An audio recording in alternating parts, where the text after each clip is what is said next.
guys, good morning. Ito ko ngayon sa farm kung saan nagtatanim kami ngayon na pakwan. Ayan guys, nagtatanim kami ngayon ng mga seeds, mga seedlings pa lang namin. Nakikita nyo yung sistema ng pagtatanim ng pakwan sa isa. Lalagyan namin ng mga seeds, yung mga butas. Here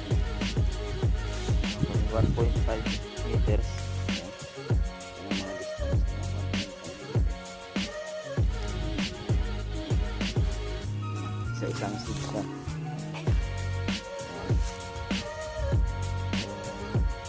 Sa kabuuan nito, sa mahigit 2 hektarya yung tinatamnan namin ngayon.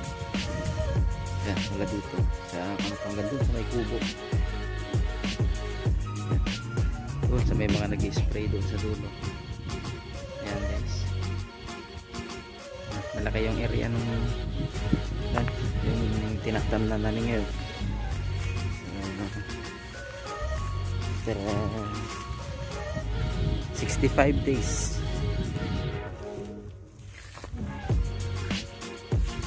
saka lang namin ulit ma-harvest yan. Araw-araw yan dinidiligan. So ang pinakabuhay nito guys ay ang pinakabuhay dito sa pakwanan ay ang tubig. So kailangan namin magkaroon ng sufficient na source ng tubig. So ayan,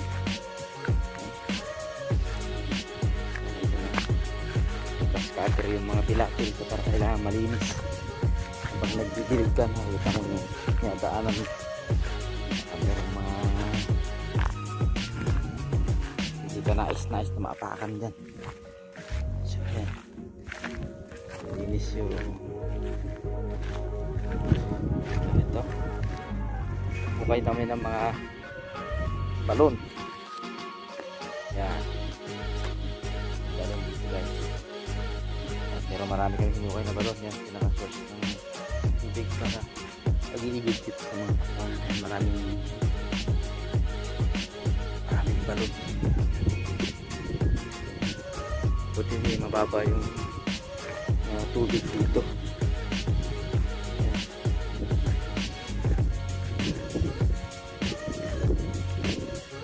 Kita na dito guys. Upo. So nagsimula kami 2 days pa lang na kami ng pagtanim. Dito sa mga tray na to guys, ito yung sikreto na kailangan bago mo itanim yung mga punla na yan. Ang ginagawa namin nilalagyan namin ng pataba ito mga kanin. Tapos yung buto ilalagay namin dyan yung mga buto.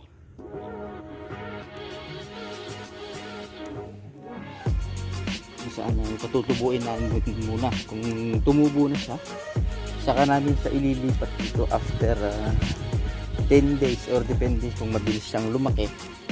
Kailangan may transfer ka agad dito sa mga butas dito sa mismong taniman. Ayan yung balon. Halos tabi-tabi yung mga balon guys para mabilis yung pagkuha ng tubig pang-ibig ng dilig. Ayan guys. Ayan. So dito sa mga tray na to, dito yung pinakatubo yung buto. Ayan.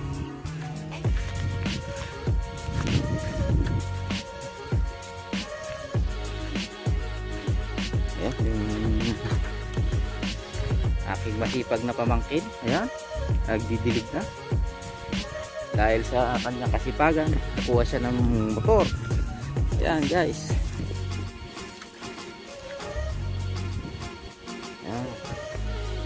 Agad dito yung aming pakwanan dulo.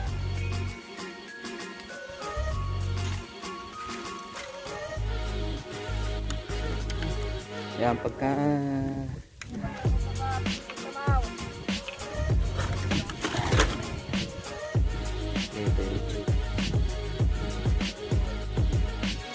wala pa